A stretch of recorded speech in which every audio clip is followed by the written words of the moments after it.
So my name's Tom Williams. I'm CEO and co-founder of Ostmodern. I've been working in the video on demand space for about 10 years.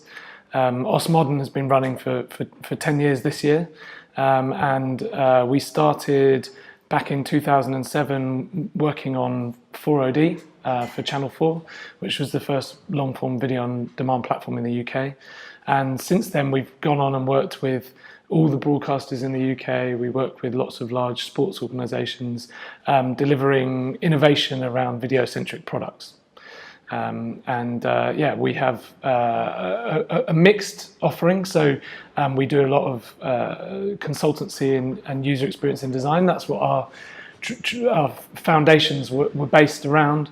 And over the past 5 or 6 years, we've taken on more and more development. We've started with app development and front end, and we've worked our way back. We now have a content management and integration platform called Skylark, which we build on. And we also license to other people to use as it allows them to be more innovative with the product design that they're doing.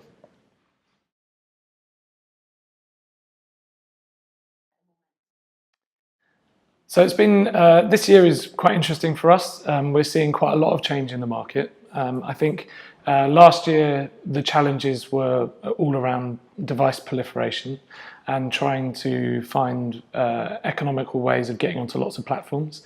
I think we've seen a shift this year which has been driven, I think, predominantly around the fact that people are starting to find business models that work in the video on demand space.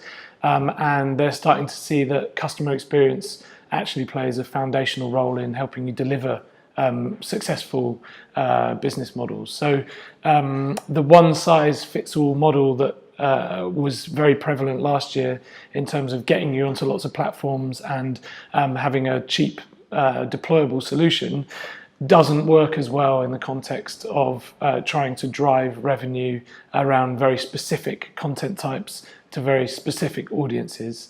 And we're seeing a lot more of that this year, which plays to our strengths because we have deep insight of customers and platforms, but it also drives opportunities like this new pay-per-view platform because there is a need now for people to be real specialists in delivering very specific experiences that drive commercial revenue.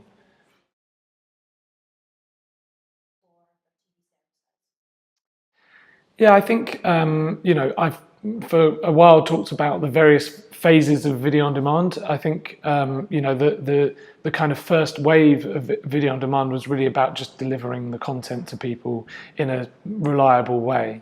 That was the challenge. I think the second kind of really big set of challenges was around devices and having so many devices to try and get onto.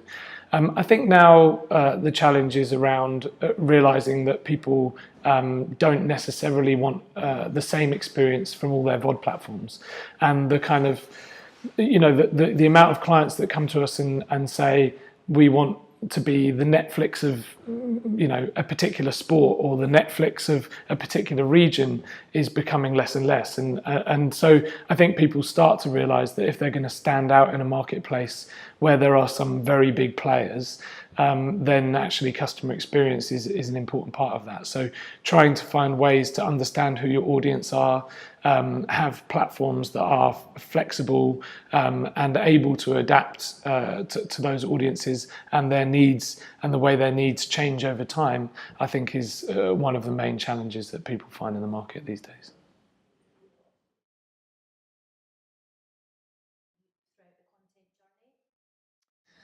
Yeah, so I think we've been looking at this a lot recently, and I think the opportunity to every time you have a touch point with a customer, to make sure that that touch point feels appropriate for the customer, but also appropriate for your brand, is vital. So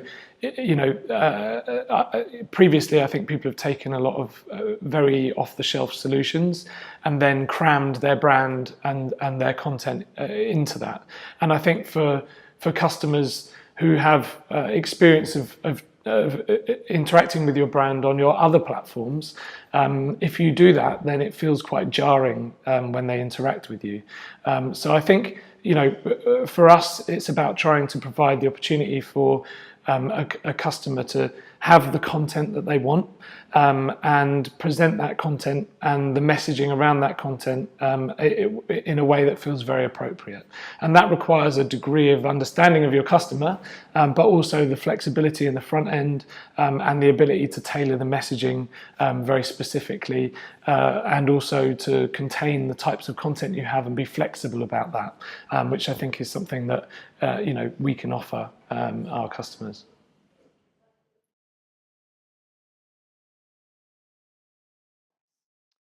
Yeah, so I think there is a very specific moment with pay-per-view that you need to funnel people towards.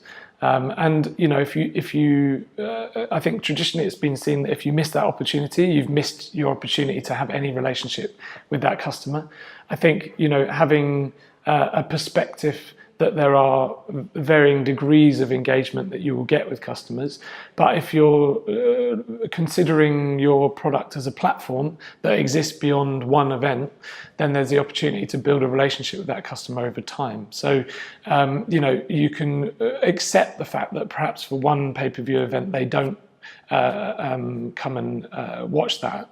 But you don't see that as a lost opportunity to learn something about the customer, potentially give them something for free, and then have greater opportunity to succeed with the next event.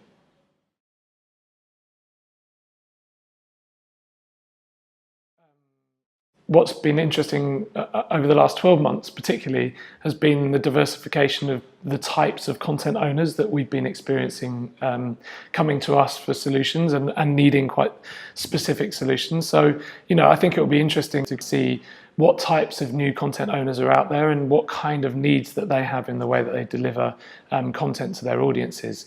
I think that's specifically relevant to us this year because we're launching this pay-per-view platform with Paywizard, and I think we're looking at a very specific use case, and we're looking at the types of people that have quite interesting new content opportunities.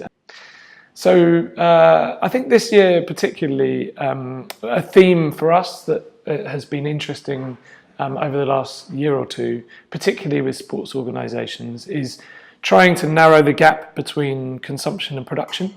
So trying to get closer and closer to the original content and provide tools within that workflow that allow the editors and the content owners to provide multiple different ways for customers to engage with that content at the other end. So not just simply piping their content through a single feed and then making that available on lots of different platforms, but saying actually, young people, women, particular target audiences, they don't want to consume the same feed as everyone else. They want to interact with specific bits of that content. And if you can get closer to the source of the content and give more control to the editors to provide that, and then a way of experiencing that in the front end, I think you can have some really personalized, genuinely personalized experiences.